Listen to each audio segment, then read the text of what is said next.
Class 11th chapter 16 में पढ़ना होता है प्रोबेबिलिटी मतलब प्रायिकता। ठीक है, इसमें एमसीक्यू पढ़ेंगे क्वेश्चन, और उसको पढ़ने से पहले हम कुछ फॉर्मूला पढ़ लेंगे।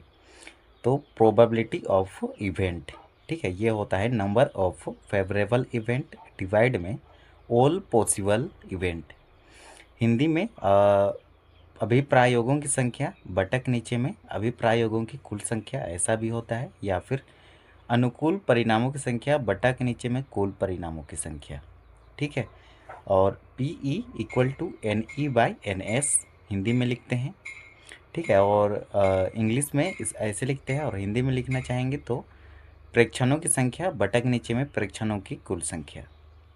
ठीक है, या फिर अभिप्रायोगों की संख्या बटा के नीचे में अभिप्रायोगों की कुल संख्या, या फिर अनुकूल परिणामों की संख्या बटा के नीचे में कुल परिणामों की संख्या। और प्रायिकता को रिप्रेजेंट करते हैं PE से, और ये होता है 0 less than equal to PE less than equal to 1। मतलब प्रायिकता का मान 0 हो सकता है, इक्वल टू है, लेकिन 0 से छोटा नहीं होगा, नेगेटिव नहीं होगा। ये होता है हमारा इंटीजर लाइन, यहाँ होता है 0, और इधर -1, इधर -2, ऐसे जाएगा माइनस इन्फाइनाइट तक, और इधर होता है आपका +1, इधर +2, और ये जाता है आपका इन्फाइनाइट तक पॉजिटिव में। तो देखो, प्रायिकता का मान 0 हो सकता है, और 0 से छोटा नहीं होगा, 0 से बड़ा होगा, और 1 हो सकता है, और 1 से छोटा होगा।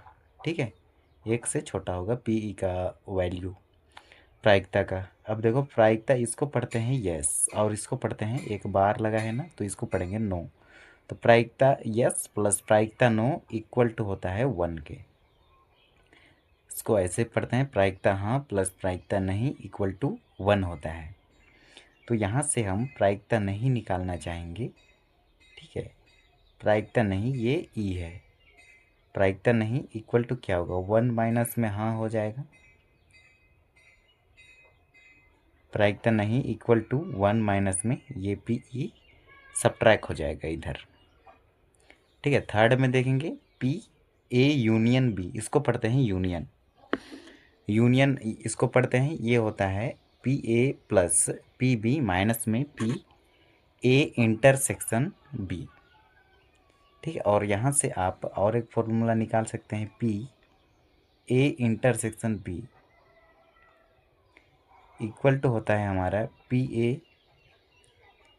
Plus PB minus PA union B।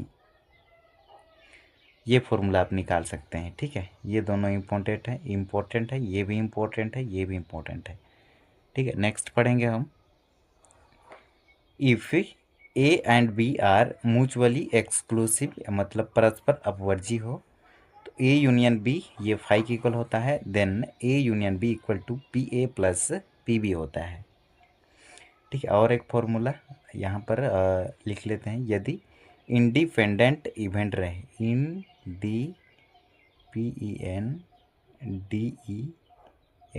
Independent event पूछे, EVENT independent event, if A and B are independent event, ऐसा पूछे, तो ये होता है PA intersection B equal to PA into में PB होता है। ठीक है, नेक्स्ट पढ़ेंगे हम 5 में, odds in favour of E। ठीक है, तो ये होता है PE अपन में 1 माइनस PE, और ओड्स अगेंस्ट द इवेंट, ये होता है नन फेवरेबल इवेंट अपन में फेवरेबल इवेंट। अब हम प्रश्न संख्या को पढ़ेंगे। प्रश्न संख्या क्या कहता है, फर्स्ट में, if E is impossible event then PE क्या होगा, तो ये 0 होगा। इफ़ E, ठीक है, E is true event then PE का वैल्यू जो होगा 1 हो जाएगा। इफ़, अब प्रश्न संख्या थर्ड को पढ़ेंगे,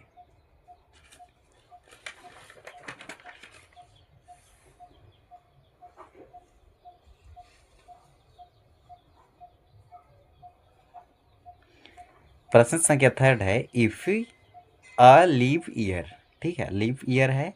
is selected at random, what is the change that it will contain 53 Sunday. मतलब हम जानते हैं, सॉल्यूशन में लिखेंगे अ लीप ईयर, मतलब एक लीप ईयर में कितने दिन होते हैं, तो 366 दिन होते हैं। ठीक है, मतलब एक साल में कितने दिन होते हैं, 366 दिन। यदि लीप ईयर नहीं रहता, फरवरी महीना 28 दिन का रहता, तो 365 दिन होता।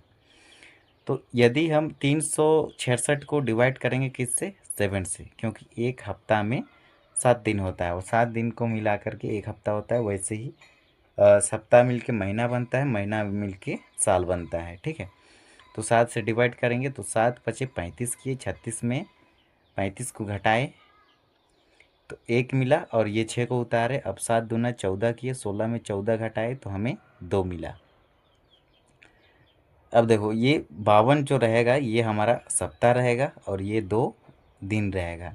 तो 52 सप्ताह में संडे मिलेगा ही मिलेगा। ठीक है, और ये 2 दिन जो मिला है शेषफल रिमाइंडर, ये क्या हो सकता है, ये मंडे ट्यूसडे भी हो सकता है, या फिर ट्यूसडे वेंसडे भी हो सकता है, या फिर वेंसडे थर्सडे हो सकता है, थर्सडे और फ्राइडे भी हो सकता है, या फ्राइडे और संडे भी हो सकता है, और फ्राइडे और सैटरडे भी हो सकता है, और सैटरडे और संडे भी हो सकता है, और संडे और मंडे भी हो सकता है। ये सब पॉसिबल हो सकते हैं। तो हमें केवल संडे खोजना है, तो संडे 2 बार मिल रहा है।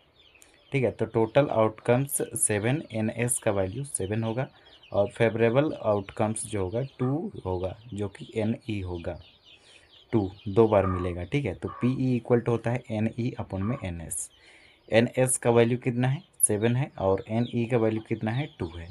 तो ये 2 अपॉन में 7 जो होगा हमारा करेक्ट आंसर हो जाएगा। अब प्रश्न संख्या 4 है हमारा, find the probability of occurrence of 4 in throwing a die. मतलब एक पासा को फेंकने पर, ठीक है, 4 एक बार आता है, तो 4 निकालने की प्रायिकता। तो S इक्वल टू क्या लिखेंगे, डाई मतलब पासा, लूडो गोटी को आप याद कर सकते हैं। ठीक है, उसमें भी 6 फलन होते हैं। S इक्वल टू क्या लिखेंगे, 1 2 3 4 5 6। ठीक है, और NS का वैल्यू कितना होगा, टोटल 6 होंगे। एंड PE 4 निकालने के 4 की प्रायिकता, तो 4 एक बार आया है। ठीक है, तो PE का वैल्यू 1 हो जाएगा। तो PE equal to NE by NS होता है। तो ये 1/6 जो होगा इसका करेक्ट आंसर हो जाएगा। अब प्रश्न संख्या 5 को पढ़ेंगे। 5 क्या कहता है, 5 में है अ कार्ड्स। ठीक है, a cards are draw out in 52 playing cards. मतलब ताश का एक गड्डी है। ठीक है, the probability of drawing 3 queens is. ठीक है, मतलब 3 रानी को बाहर किया जाता है तो उसकी प्रायिकता ज्ञात कीजिए। तो कार्ड्स के बारे में हम पहले इंफॉर्मेशन बता देते हैं। 52 कार्ड्स होते हैं हमारे, जिसमें कि 26 रेड होते हैं और 26 ब्लैक होते हैं। अब रेड 2 प्रकार के होते हैं, एक होता है डायमंड रेड और एक होता है हार्ट रेड। डायमंड मतलब हो गया ईंट, और हार्ट मतलब हो गया लाल पान। ठीक है, और ये सैड मतलब हो गया आपका हुकुम या फिर काला पान, और क्लब मतलब हो गया आपका चिड़ी या फिर चिड़िया। ठीक है, उसको कहते हैं। अब देखो इसमें 13 होंगे, इसमें भी 13, इसमें भी 13, इसमें भी 13, 13 चौके 52। In each group there are 4 face card, और फेस कार्ड टोटल 4 होते हैं। किंग, ठीक है, किंग इसमें भी रहेगा, इसमें भी, इसमें भी, इसमें भी, फिर क्वीन 4 गो, फिर जैक 4 गो, फिर एक्का 4 गो। ठीक है, तो इसका सॉल्यूशन हो जाएगा number of way to draw a queen, ये हो जाएगा C4C3। ठीक है, तो ये कॉम्बिनेशन बन जाएगा यहाँ पर। तो यहाँ पर ये 4 जो है ये क्वीन है। ठीक है, मतलब 4 क्वीन होते हैं ताश का गड्ढे में, और ये 3 यहाँ से आया है। ठीक है, 3 क्वींस इज बोला है, प्रश्न में बोला था। ठीक है, ये 3 वहीं से आया है। अब नेक्स्ट में number of way of draw 3 queens, ये हो जाएगा 52C3। ठीक है, इसको पढ़ें NCR, ऐसे पढ़ सकते हैं। तो PE इक्वल टू क्या होगा, तो ये इसको ऊपर लिख देंगे और बटा के नीचे में ये 52C3 नीचे लिख देंगे। तो ये हो जाएगा इसका आंसर। अब प्रश्न संख्या 6 है हमारा, the probability of occurrence of number 5 on the face in throwing a die is. ठीक है, तो एस इक्वल टू क्या होंगे, श्योर इवेंट हमारा 1 से लेकर के 6 तक हो जाएंगे। एन एस इक्वल टू 6 और एन ई इक्वल टू 1 हो जाएगा, 5 एक बार आया है इसमें। ठीक है, तो पी ई इक्वल टू होगा N E by N S, तो 1/6 जो होगा इसका करेक्ट आंसर हो जाएगा। 7 में है, if the probability of occurrence of an event is 2/13 find odd against the event. तो पी ई इक्वल टू हमें दिया है 2/13 और फेवरेबल इवेंट हमें दिया है 2, या फिर फेवरेबल इवेंट है हमारा यहाँ पर ऊपर वाला को कहते हैं, तो ये 2 होगा। और नॉन फेवरेबल इवेंट जो होगा हमारा नीचे का से ऊपर को सब्ट्रैक्ट कर देते हैं, तो 13 में 2 सब्ट्रैक्ट करेंगे तो हमें 11 मिल जाएगा। ये होगा हमारा नॉन फेवरेबल इवेंट, ये घटना नहीं हो सकता है और ये घटना हो गया है। ठीक है, the odds against the event, इसका फॉर्मूला होता है नॉन फेवरेबल इवेंट अपन में फेवरेबल इवेंट। तो नॉन फेवरेबल इवेंट कितना है, 11 है, और फेवरेबल इवेंट हमारा कितना है, तो 2 है। तो 11/2 जो होगा इसका करेक्ट आंसर हो जाएगा। प्रश्न संख्या 8 है, वेन अ डाई, यहाँ पर भी एक पासा है, इस थ्रो, एक बार थ्रो करते हैं, फेंका जाता है ऊपर, the probability that the digit coming up is greater than 4, मतलब 4 से बड़ा होने की प्रायिकता ज्ञात कीजिए। तो 4 से बड़ा केवल 5 और 6 होंगे, तो एन ई का वैल्यू 2 हो जाएंगे। एन एस कितना होगा, तो एन एस टोटल 6 है, तो टोटल 6 हो जाएगा, और एन ई का वैल्यू 5 और 6 मतलब 2 हो जाएंगे। और पी ई निकालेंगे तो ये होता है N E by N S, तो 2/6 होगा, इसको काटेंगे, 2 1 2, 2 3 6, तो 1/3 जो होगा इसका करेक्ट आंसर हो जाएगा। प्रश्न संख्या 9 है, the probability of drawing a king in a draw from a pack of 52 cards is. तो एन एस इक्वल टू क्या होगा, तो यहाँ पर 52 हो जाएगा हमारा श्योर इवेंट, मतलब अभिप्रायों की कुल संख्या। और एन ई क्या होगा, तो किंग कितने होते हैं, तो तीनों कार्ड्स में एक एक होते हैं, तो टोटल 4 हो जाएंगे। तो पी ई इक्वल टू होगा N E by N S. ठीक है, तो 4/52 हो जाएगा, और इसको काटेंगे, 4 1 4 किए, एक इधर आए, 4 तिया 12, तो 1/13 जो होगा इसका करेक्ट है आंसर होगा। अब 10 में क्या बोलता है, अ कोइन, कोइन मतलब एक के सिक्का। ठीक है, एक सिक्का को टॉस के लिए एक साथ फेंका जाता है, find the probability of a tail will be appear on both the coins. ठीक है, तो हेड और टेल आ सकता है, या फिर एक कोइन में हेड और टेल होते हैं और दूसरे कोइन में भी हेड और टेल होते हैं। तो इसका सबसे पहले हेड हेड करेगा, फिर हेड टेल भी हो सकता है, हेड हेड मिला, फिर हेड और टेल भी मिला, फिर टेल हेड भी हो सकता है, टेल हेड, उसके बाद टेल टेल भी हो सकता है, टेल टेल भी हो सकता है। तो ये जो होगा हमारा श्योर इवेंट होगा, एन एस का वैल्यू टोटल 4, और एन ई का वैल्यू टेल निकालने के लिए बोला है। ठीक है, तो इसका वैल्यू हो जाएगा 1। ठीक है, तो टेल टेल कितना बार आया है, एक बार आया है। ठीक है, तो ये हो जाएगा 1, तो पी ई इक्वल टू होगा N E by N S, तो एन ई का वैल्यू 1 और एन एस का वैल्यू 4, तो 1/4 जो होगा इसका करेक्ट आंसर हो जाएगा। अब 11 है, what is the change of getting 7 अथवा 11 विथ 2 डाई, मतलब 2 डाई, 2 पासा को एक बार फेंका जाता है, तो एक पासा में 6 फलन होते हैं, दूसरे पासा में 6 फलन, तो 6 6 36 जो होंगे हमारा टोटल श्योर इवेंट होंगे एन एस का वैल्यू। ठीक है, एन एस इक्वल टू 36। तो कैसे देखो, 2 डाइस, तो सॉल्यूशन में एस इक्वल टू 1 1 हो सकता है, 1 2 हो सकता है, 1 3 हो सकता है, 1 4 हो सकता है, 1 और 5 हो सकता है, 1 और 6 हो सकता है। उसी प्रकार ये टोटल 36 बनेंगे। इसमें जो बोला है हमें, what is the change in getting 7 अथवा 11, दोनों को ऐड करने पर, ठीक है, हमें 7 मिलना चाहिए और 11 मिलना चाहिए, उसी को लेंगे।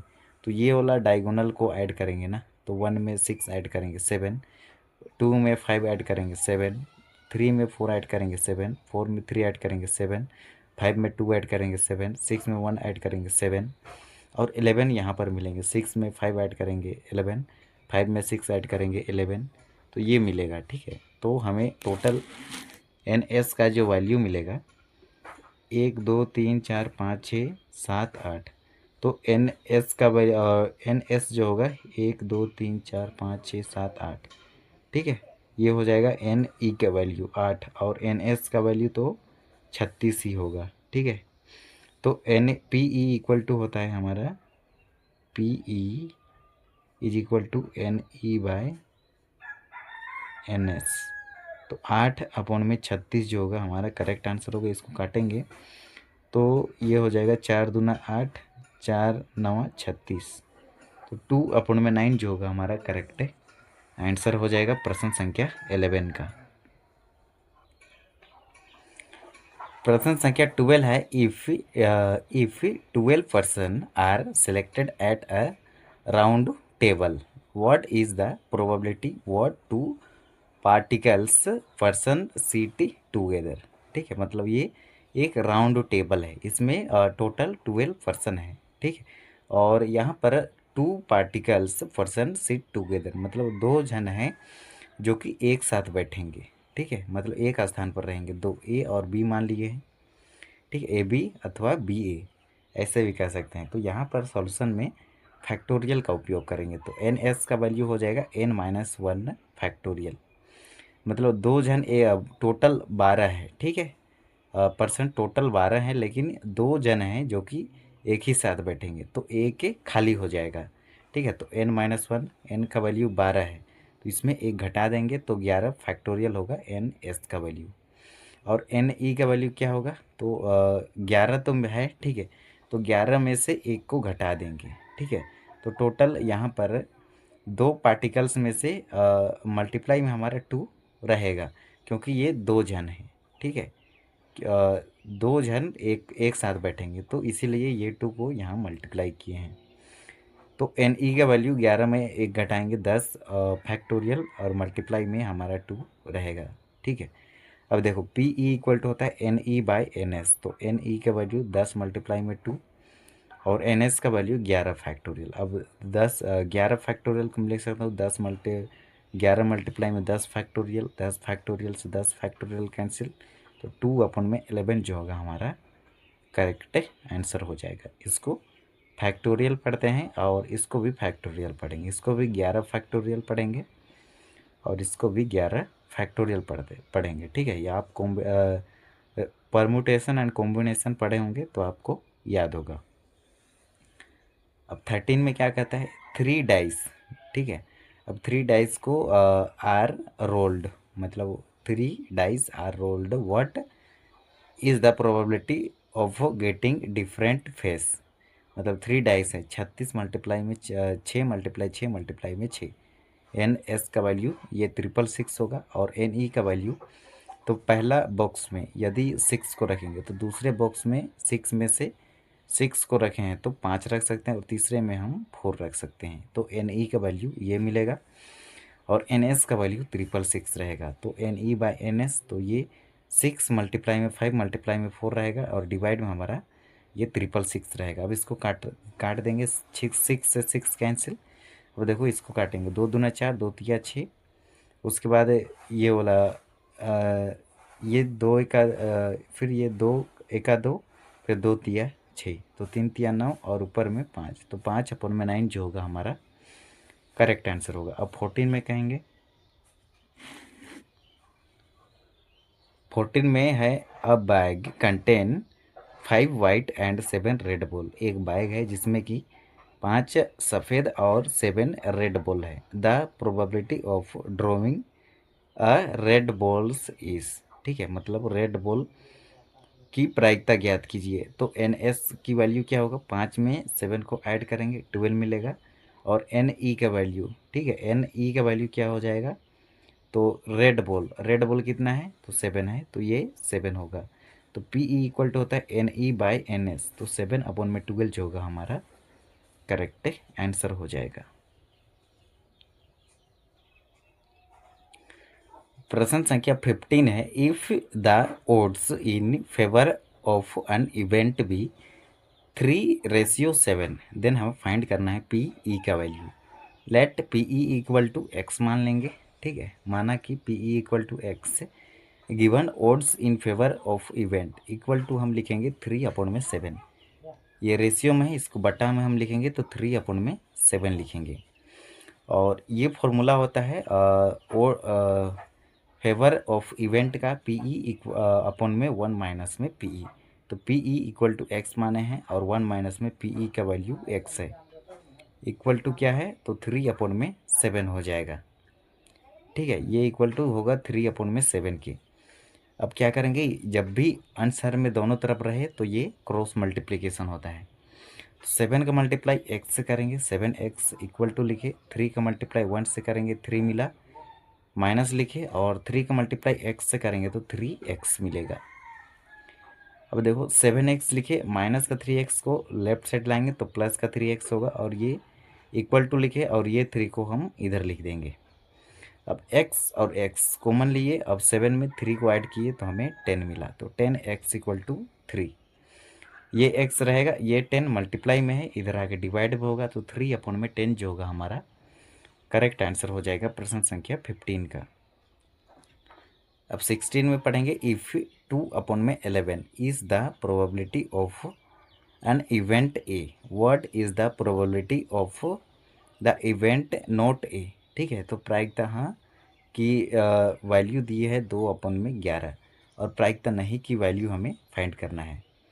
तो प्रायिकता हाँ प्लस प्रायिकता नहीं इक्वल टू 1 होता है, तो प्रायिकता नहीं इक्वल टू क्या 1 माइनस में हाँ हो जाएगा, ठीक है। तो 1 माइनस में 2/11 हो जाएगा इसका।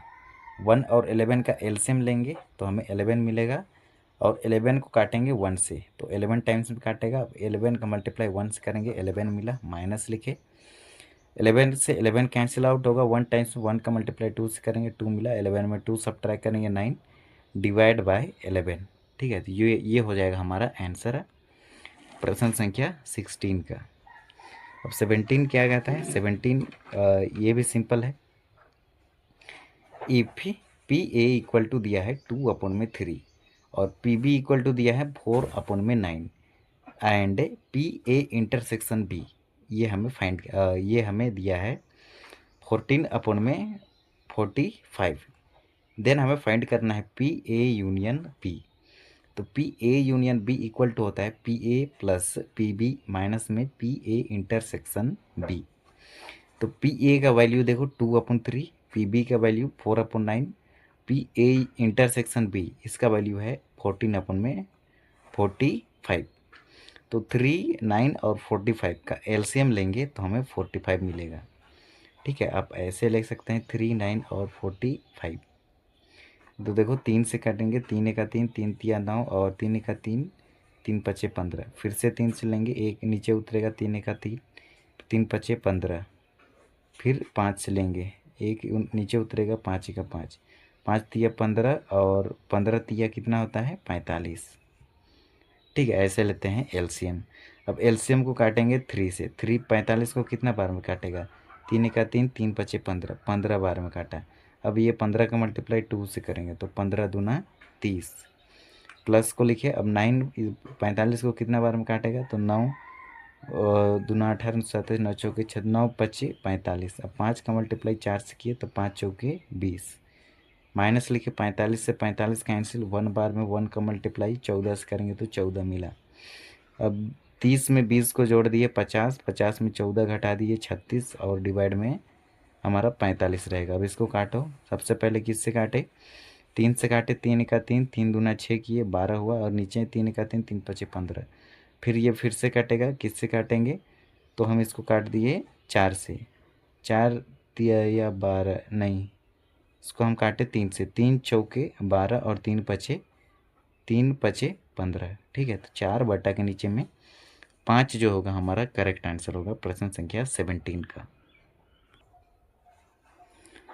प्रश्न संख्या 18 है, P A equal to 2/11, then हमें फाइंड करना है पी ए नॉट, ठीक है। तो प्रायिकता हाँ इक्वल टू दिया है 2/11 और प्रायिकता नहीं इक्वल टू दिया है, ये हमें फाइंड करना है। तो प्रायिकता नहीं इक्वल टू होता है 1 माइनस में हाँ, ठीक है, तो 1 माइनस 2/11 हो जाएगा। तो ये आया है आपका P E plus P E not is equal to 1 होता है, तो ई के जगह पे ए लिखा है, तो P A plus P A not equal to 1, तो P A not equal to क्या हो जाएगा, 1 माइनस में पी ए। ठीक है, तो 1 में पी ए को सब्ट्रैक्ट कर देंगे, तो इसका क्रॉस मल्टीप्लाई कर लो, 11 एका 11 और 1 के दूना 2, तो 11 में 2 घटेंगे 9 और नीचे में 11 रहेगा। शॉर्टकट मेथड, ठीक है। और लॉन्ग कट बनना चाहते हो तो 1 और 11 का एलसीएम 11 आएगा। 11 को डिवाइड करो 1 से 11 टाइम्स में, और 11 का मल्टीप्लाई 1 से 11 माइनस लिखो, 11 से 11 कैंसिल, 1 टाइम्स 1 का मल्टीप्लाई 2 से 2, तो 11 में 2 सब्ट्रैक्ट किए 9 अपन में 11 जो होगा हमारा करेक्ट आंसर होगा। अब 19 में है if P A equal to दिया है 4 अपन में 9, write the odds in favour of event A. Solution में लिखेंगे odds in favour of A, ये होता है पी ए अपन में 1 माइनस में पी ए। ठीक है, तो इसको आप पढ़े थे पी ई अपन में 1 माइनस पी ई, तो ई की जगह पे ए है। ठीक है, बाकी सब सेम है। तो पी ए का वैल्यू देखो 4/9 है, 4/9 divide by 1 minus P A का वैल्यू 4/9, तो इसको लिखे 4/9। ये 4/9 को लिखे डिवाइड में ये वाला को, इसके नीचे में 1 छिपा रहता है, तो 1 और 9 का एलसीएम 9, क्रॉस मल्टीप्लाई करेंगे तो 9 माइनस में 4। अब ये डिवाइड में है, इसको ले जाएंगे न्यूमिनेटर में, तो 4/9 एज इट इज रहेगा, यहाँ पर मल्टीप्लाई होगा। ठीक है, और ये 9 ऊपर चला जाएगा, 9 में 4 सब्ट्रैक्ट करेंगे तो 5 होगा, तो ये 9 से ये 9 कैंसिल, तो 4/5 जो होगा हमारा करेक्ट आंसर होगा। और इसको रेशियो में लिखेंगे तो 4/5 हो जाएगा। 20 में पढ़ेंगे, 20 क्या कहता है, 20 में कह रहा है if P A equal to 3/8 and P B equal to 1/3 and P A intersection B equal to दिया है 1/4, देन हमें फाइंड करना है पी ए यूनियन बी। तो पी ए यूनियन बी का फॉर्मूला होता है P A plus P B minus में पी ए इंटरसेक्शन बी। तो पी ए और पी बी को ऐड कर देंगे, 3/8 प्लस 1/3 माइनस में पी ए इंटरसेक्शन बी 1/4 को सब्ट्रैक्ट कर देंगे। तो 8, 3 और 4 का सबसे पहले एलसीएम लेंगे, 8, 3 और 4 का। तो हम देखो लेते हैं, 2 चौके 8, 3 नीचे उतर जाएगा, 2 दूना 4, फिर 2 दूना 4, फिर 3 नीचे उतरेगा, 2 एका 2, फिर 2 एका 2, 3 नीचे उतरेगा, 1 नीचे उतरेगा, फिर 3। अब ये सबका मल्टीप्लाई करेंगे, 3 दूना 6 और 3 दूना 6, 6 दूना 12 और 12 दूना 24, ये 24 जो आएगा ये एलसीएम आएगा। अब एलसीएम को काटेंगे हर से, तो 8 तिया 24 होता है। ठीक है, अब 3 का मल्टीप्लाई 3 से करेंगे तो 3 तिया 9 मिला, प्लस लिखे, अब 3 को काटेंगे 24 से। ठीक है, 24 को काटेंगे 3 से, 3 8 24 होता है। 8 का मल्टीप्लाई 1 से करेंगे तो 8 मिला, माइनस को यहाँ पर लिखे, अब ये 4 24 को काटेगा 6 बार में, और 6 का मल्टीप्लाई 1 से करेंगे तो 6 मिलेगा। ये दोनों को ऐड करेंगे, ठीक है, और 9 में 8 को जोड़ देंगे, 9 में 8 को जोड़ेंगे तो 17 मिलेगा, और 17 में 6 को घटा देंगे तो हमें 11 मिलेगा। तो 11/24 जो होगा इसका करेक्ट आंसर हो जाएगा। 21 है if P A equal to 2 बटा के नीचे में 3 and P B equal to दिया है 4/9 and P A union B equal to दिया है 4 बटा के नीचे में 5, देन हमें फाइंड करना है पी ए इंटरसेक्शन बी। तो P A intersection B equal to होता है P A plus P B minus में पी ए, ये इंटरसेक्शन ये यूनियन है। ठीक है, तो पी ए यूनियन बी ये दिया है 4/5, तो पी ए इंटरसेक्शन बी ये हमें फाइंड करना है। ठीक है, तो P A intersection B equal to P A plus P B minus में पी ए यूनियन बी हो जाएगा। ये इसका वैल्यू दिया है 4/5। ठीक है, तो पी ए का वैल्यू 2/3 प्लस पी बी का वैल्यू 4/9 माइनस में पी ए यूनियन बी का वैल्यू है 4/5। तीनों का एलसीएम लेंगे, 45 मिलेगा। अब देखो ये इसको काटेंगे 45 से, तो 45 को ये काटेगा कितना बार में, तो 3 × 3 3 × 5 = 15, 15 बार में काटेगा। 15 का मल्टीप्लाई 2 से करेंगे तो 15 दूना 30 हो जाएगा।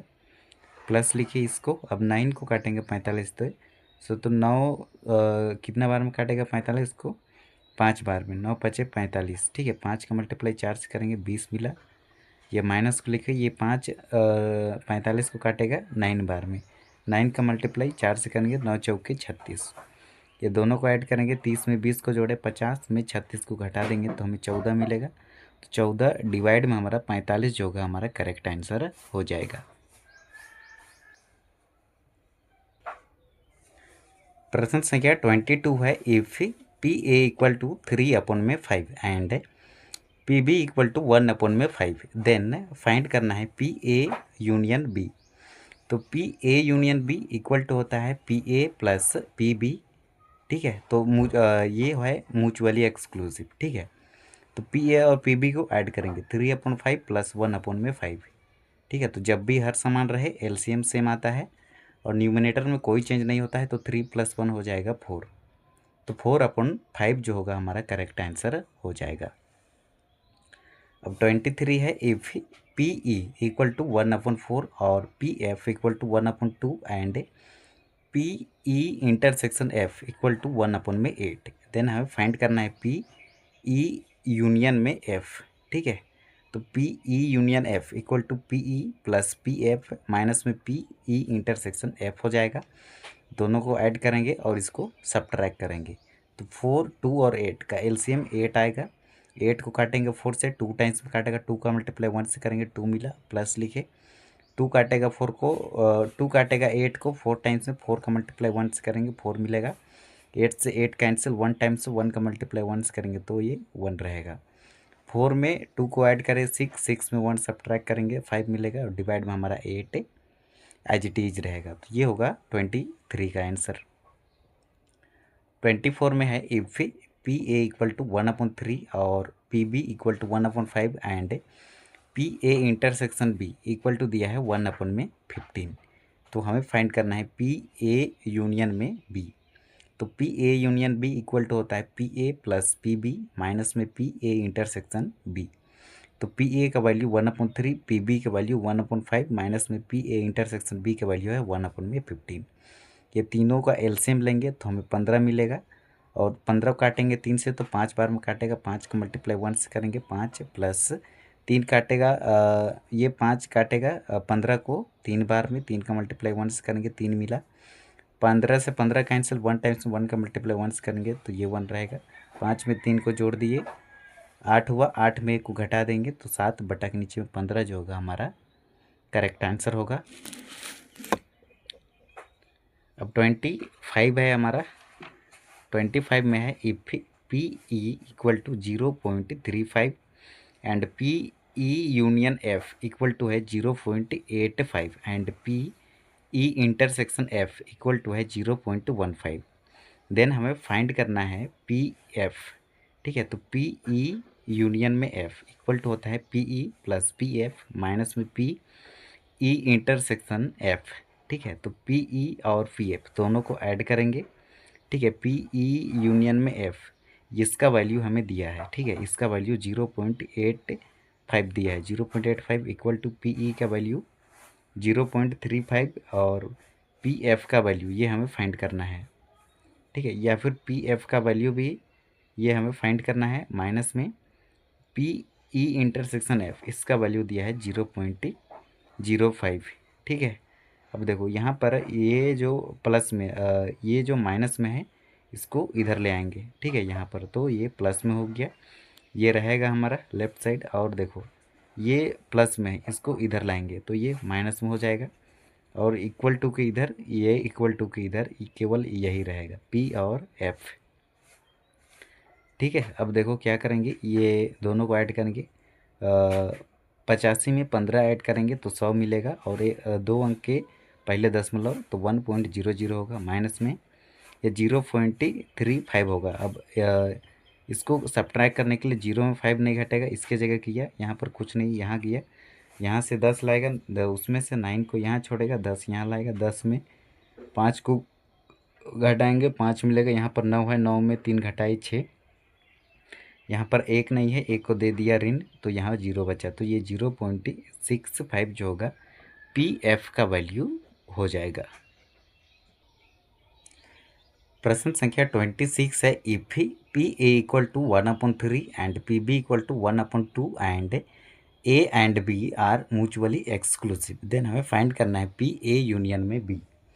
तो PA union B equal to होता है PA प्लस PB। तो PA और PB दोनों को ऐड कर देंगे, तो 1/3 प्लस 1/2, तो 3 और 2 का एलसीएम लेंगे तो हमें 6 मिलेगा। अब देखो, अब 6 को डिवाइड करेंगे 3 से, तो 2 टाइम्स में काटेगा, 2 का मल्टीप्लाई 1 से करेंगे 2 मिलेगा, प्लस लिखे। 3 और 6 का एलसीएम 6 है। अब ये 2 को 3 से 6 को 2 से डिवाइड करेंगे तो 3 बार में काटेगा, 3 का मल्टीप्लाई 1 से करेंगे तो 3 होगा, 2 में 3 को ऐड करेंगे तो 5 मिलेगा, 5/6 जो होगा इसका करेक्ट आंसर होगा। अब 27 है, if PA union B equal to होता है 0, PA यूनियन B का वैल्यू दिया है 0.8 and PA intersection B equal to दिया है 0.3, देन हमें फाइंड करना है PA डैश प्लस में PB डैश। तो PA डैश प्लस में PB डैश, तो प्रायिकता P नहीं की, तो ये होता है प्रायिकता हाँ माइनस 1 माइनस में प्रायिकता हाँ, और PB इक्वल टू हम लिख सकते हैं 1 माइनस में PB, PB का डैश, ठीक है, और A का डैश। तो इसको ऐसे समझो, ठीक है, हम जानते हैं ना PA plus PA not equal to 1 होता है। तो P इसमें हमें प्रायिकता हाँ का वैल्यू दिया है, तो इसको हम लिख सकते हैं ना, प्रायिकता नहीं इक्वल टू क्या लिख सकते हैं, PA का डैश इक्वल टू हम लिख सकते हैं 1 माइनस में PS, ठीक है, ये डैश नहीं है, तो हाँ माइनस में 1 माइनस में प्रायिकता हाँ, ठीक है, प्रायिकता नहीं को लिख सकते हैं 1 माइनस में हाँ, ये भी प्रायिकता नहीं है, तो इसको अब लिखेंगे 1 माइनस में हाँ, यस, ठीक है। अब देखो 1 और 1 ऐड करेंगे 2 मिला, माइनस में PA और PB, ठीक है, ये यहाँ पर यदि हम माइनस कॉमन लेंगे, यहाँ पर भी माइनस है, यहाँ पर भी माइनस है, माइनस कॉमन लेंगे तो अंदर का जो माइनस रहता है वो प्लस में होता है, तो ये भी माइनस है, ये भी माइनस है, तो दोनों प्लस में हो जाएगा, ये +1 ये तो 2 रहेगा, इसे समीकरण फर्स्ट मानेंगे। अब हम जानते हैं PA union B equal to होता है PA प्लस PB माइनस में PA इंटरसेक्शन B। तो PA यूनियन B का वैल्यू दिया है 0.8, ठीक है, यहाँ पर PA यूनियन B का वैल्यू दिया है 0.8 equal to PA plus PB minus में PA intersection B, intersection B का वैल्यू दिया है 0.3। और देखो ये 0.8 ये माइनस में है, इधर आके प्लस में हो जाएगा, equal to PA plus PB मिला, 8 में 3 को जोड़े 8, 9, 10, 11, तो 1.1 मिला equal to PA plus PB। अब प्रायिकता नहीं प्लस में प्रायिकता B नहीं, ठीक है, A नहीं है, ये B नहीं है, इक्वल टू क्या है 2 माइनस में PA प्लस PB, ये वाला प्रायिकता नहीं, प्रायिकता A नहीं प्लस प्रायिकता B नहीं, इक्वल टू हमें ये मिला है, तो इसी को यहाँ पर लिखे हैं, ठीक है, और PA और PB का वैल्यू कितना है 1.1, तो इसके जगह पे हम लिख सकते हैं 1.1, तो 2 में 1.1 सब्ट्रैक्ट करेंगे तो 2.0 लिख सकते हैं 2 को, और 0 में 1 नहीं घटेगा, यहाँ पर गया 10 लाया, 10 में 1 घटाए 9 मिला, यहाँ पर 1 है, 1 में 1 सब्ट्रैक्ट करेंगे तो 0 मिलेगा, तो 0.9 जो होगा हमारा करेक्ट आंसर होगा इस